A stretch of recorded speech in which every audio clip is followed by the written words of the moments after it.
ನಮಸ್ತೆ ತು ಮಹಾಮಾಯೆ ಶ್ರೀಪೀಠೆ ಸುರಪೂಜಿತೆ ಶಂಖಚಕ್ರ ಗದಾಹಸ್ತೆ ನಾರಾಯಣಿ ನಮೋಸ್ತುತೆ. ಮೊದಲಿಗೆ ಎಲ್ಲರಿಗೂ ವರಮಹಾಲಕ್ಷ್ಮಿ ಹಬ್ಬದ ಶುಭಾಶಯಗಳು.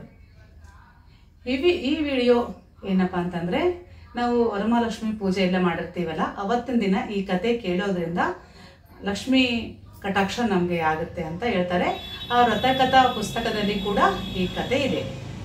ಈ ವರಮಹಾಲಕ್ಷ್ಮಿ ಹಬ್ಬದ ದಿನ ಒಂದು ಕತೆ ಕೇಳಬೇಕು. ಆ ಕತೆ ಯಾರಿಗೆ ಹೇಳಿದ್ರು, ಅದು ಮುಂಚೆ ಯಾರು ಮಾಡಿದ್ರು ಅನ್ನೋದು ಅದರಲ್ಲಿರುತ್ತೆ. ಶಿವನಿಗೆ ಪಾರ್ವತಿ ಕೇಳ್ತಾಳೆ, ಮುಂದೆ ಕಲಿಯುಗ ಬರುತ್ತಲ್ಲ, ಎಲ್ಲರೂ ಕಷ್ಟದಲ್ಲೇ ಇರ್ತಾರೆ, ಅವರಿಗೆ ಎಲ್ಲನೂ ಸಕಲ ಸಿದ್ಧಿಗಳು ಪ್ರಾಪ್ತಿಯಾಗುವಂತ ಯಾವ್ದಾದ್ರು ಒಂದು ವ್ರತ ಇದೇನೋ ಅಂತ ಕೇಳ್ತಾಳ. ಅವಾಗ ಶಿವ ಹೇಳ್ತಾನ, ಖಂಡಿತ ಇದೆ ಅಂತ ಹೇಳ್ತಾನೆ. ಹಾಗಾದ್ರೆ ಇದ್ರೆ ಇದನ್ನ ಯಾರು ಮೊದಲು ಮಾಡಿದ್ರು, ಹೇಗೆ ಮಾಡಿದ್ರು, ಅದನ್ನ ಸ್ವಲ್ಪ ನನಗೆ ಹೇಳಿ ಅಂತ ಕೇಳ್ತಾಳೆ. ಅವಾಗ ಶಿವ ಹೇಳ್ತಾನೆ, ಸೂತ ಪೌರಾಣಿಕ ಸೌನಕಾದಿ ಮುನಿಗಳಿಗೆ ತಿಳಿಸುವಂತ ಒಂದು ಕತೆ. ಹಿಂದೆ ದೇಶದಲ್ಲಿ ಚಾರುಮತಿ ಅಂತ ಒಂದು ಸದ್ಗೃಹಿಣಿ ಇರ್ತಾಳೆ, ಗೃಹಲಕ್ಷ್ಮಿ ಅಂತಾನೆ ಹೇಳ್ಬೋದು.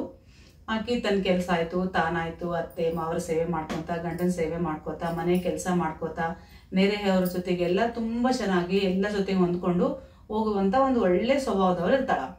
ಅವಳು ದಿನ ಹೀಗೆ ಮಾಡ್ತಿರ್ಬೇಕಾದ್ರೆ ಒಂದು ದಿನ ವರಲಕ್ಷ್ಮಿ ಆಕಿನ ಕನಸಲ್ಲಿ ಬರ್ತಾಳೆ.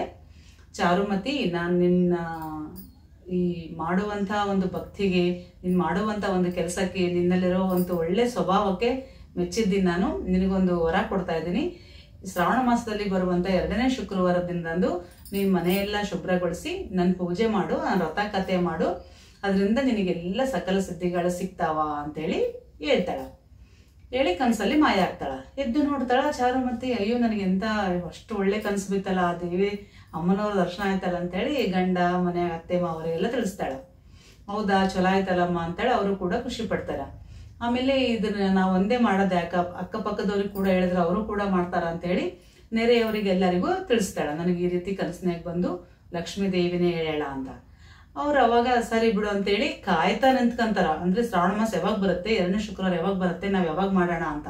ಮನೆಯೆಲ್ಲ ಕ್ಲೀನ್ ಮಾಡ್ಕೊಂಡು, ನೆಲ ಸಾರಿಸ್ಕೊಂಡು, ರಂಗೋಲಿ ಹಾಕೊಂಡು, ಎಲ್ಲಿ ಪೂಜೆ ಮಾಡಬೇಕು, ಎಲ್ಲಿ ವ್ರತ ಕಥೆ ಮಾಡ್ಬೇಕು, ಯಾವ ಆಚಾರ್ಯನ ಕರಿಬೇಕು, ಯಾವ ಬ್ರಾಹ್ಮಣನ ಕರಿಬೇಕು ಅಂತೆಲ್ಲ ಆಲೋಚನೆ ಮಾಡಿ ರೆಡಿ ಮಾಡಿ ಇಟ್ಕೊಂಡಿರ್ತಾರ. ಆಯ್ತಾ, ಶುಕ್ರವಾರ ಬಂದೇ ಬಿಡ್ತದ, ಎಲ್ಲರೂ ಒಂದೇ ಕಡೆ ಸೇರಿ ಚೆನ್ನಾಗಿ ಪೂಜೆ ಮಾಡೋಣ ಅಂತೇಳಿ ಬಹಳ ಭಕ್ತಿ ಶ್ರದ್ಧೆಯಿಂದ ಲಕ್ಷ್ಮೀನಾಮನವರ ಪೂಜೆನ ಮಾಡ್ತಾರೆ. ಪೂಜೆ ಮಾಡಿದಾದ್ಮೇಲೆ ಲಾಸ್ಟಿಗೆ ಪೂಜೆ ಮಾಡಿದ್ಮೇಲೆ ಪ್ರದಕ್ಷಿಣೆ ಹಾಕ್ತಿವಲ್ಲ ನಾವು, ಆಗ ಅಕ್ಷತೆ ಕೈಯಲ್ಲಿ ಇಟ್ಕೊಂಡು ಪ್ರದಕ್ಷಿಣೆ ಹಾಕ್ತಾ ಇರ್ಬೇಕಾದ್ರೆ ಒಂದು ಪ್ರದಕ್ಷಿಣೆ ಹಾಕುವಾಗ ಕಾಲಿಗೆ ಗೆಜ್ಜೆ ಕಡಗ ಎಲ್ಲ ಬಂದ್ಬಿಡ್ತಾವ ಕಾಲು ಕೈಗೆ. ಇನ್ನೊಂದು ಪ್ರದಕ್ಷಿಣೆ ಹಾಕಟ್ಟಿಗೆ ಅವ್ರ ಮೈ ಮೇಲೆಲ್ಲ ಆಭರಣಗಳು ಎಲ್ಲ ರತ್ನ ಖಚಿತವಾದ ಆಭರಣಗಳಾಗ್ತಾವ. ಇನ್ನು 3ನೇ ಸುತ್ತ ಹಾಕಟ್ಟಿಗೆ ಅವ್ರು ಇರುವಂತ ಮನೆ ಬಂಗ್ಲೆ ಆಗ್ತದ, ಅವ್ರಿಗೆಲ್ಲ ದೊಡ್ಡ ಶ್ರೀವಂತ ಬಂದ್ಬಿಡ್ತದೆ. ಅವಾಗ ಎಲ್ರು ಖುಷಿ ಆಗ್ತಾರೆ, ಲಕ್ಷ್ಮಿಗೆ ಮನಸಾರ ಸ್ಮರಿಸ್ತಾ ಇರ್ತಾರೆ. ಆಕೆ ನೋಡಿ, ಆಕೆ ಒಬ್ಬಕ್ಕೆ ಮಾಡ್ಲಾರ್ದ ಅಕ್ಕಪಕ್ಕದವ್ರಿಗೆ ಎಲ್ಲರೂ ಕೇಳಿದ್ರಲ್ಲ, ಅವರು ಎಲ್ಲರೂ ಪೂಜೆ ಮಾಡೋದ್ರಿಂದ ಅವ್ರಿಗೂ ಕೂಡ ಈಕೆಗೆ ಏನಾಯ್ತು ಎಲ್ಲ ಅವ್ರಿಗೂ ಕೂಡ ಸಿರಿ ಸಂಪದ ಸಿಗ್ತದ. ಹಾಗಾಗಿ ಅವತ್ತಿನಿಂದ ಇವತ್ತಿನವರೆಗೂ ಈ ವರಮಹಾಲಕ್ಷ್ಮಿ ಪೂಜೆಯನ್ನ ಎಲ್ಲರೂ ಕಲಿತು ಮಾಡ್ತಾರೆ. ಒಬ್ರ ಮನೆಗೆ ಒಬ್ರು ಹೋಗಿ ಅರ್ಶಿನ ಕುಂಕುಮ ತಗೋತಾರೆ, ನಮ್ಮ ಮನೆಗೆ ಅವ್ರು ಬರ್ತಾರೆ. ಕೈಲಾದಷ್ಟು ವಾಯಿನ ಕೊಡ್ಬೋದು, ಬಾಗಿನ ಕೊಡ್ಬೋದು, ಅರ್ಶಿನ ಕುಂಕುಮ ಆದ್ರೂ ಕೊಟ್ಟು ಈ ಹಬ್ಬನ ಸೆಲೆಬ್ರೇಟ್ ಮಾಡಬೇಕು. ಹಾಗಾಗಿ ಅವತ್ತಿನ ದಿನ ಈ ಕತೆ ಕೇಳೋದ್ರಿಂದ ಕೂಡ ಲಕ್ಷ್ಮಿ ಕಟಾಕ್ಷ ಸಿಗುತ್ತಾ ಅಂತ ಹೇಳ್ತಾರೆ. ವ್ರತಕಥೆಯಲ್ಲಿ ಪುಸ್ತಕದಲ್ಲಿ ಕೂಡ ಇದೆ. ಸ್ವಲ್ಪ ಏನಾದ್ರೂ ಹೆಚ್ಚು ಕಡಿಮೆ ಇರ್ಬೋದು, ಒಟ್ಟು ಇದ್ರ ಭಾವಾರ್ಥ ಇಷ್ಟೇ. ನಾವು ಒಳ್ಳೆ ಮನಸ್ಸಿಂದ ನಡ್ಕೊಂಡ್ರೆ ಲಕ್ಷ್ಮಿ ಕಟಾಕ್ಷ ನಮ್ಗೆ ಹಾಗೆ ಆಗುತ್ತಾ ಅಂತ ಹೇಳ್ತಾ ಈ ವಿಡಿಯೋ ಮುಗಿಸ್ತಾ ಇದ್ದೀನಿ. ಮತ್ತೆ ನೆಕ್ಸ್ಟ್ ವಿಡಿಯೋದಲ್ಲಿ ನಿಮ್ಗೆ ಸಿಗ್ತೀನಿ. ನಮಸ್ಕಾರ.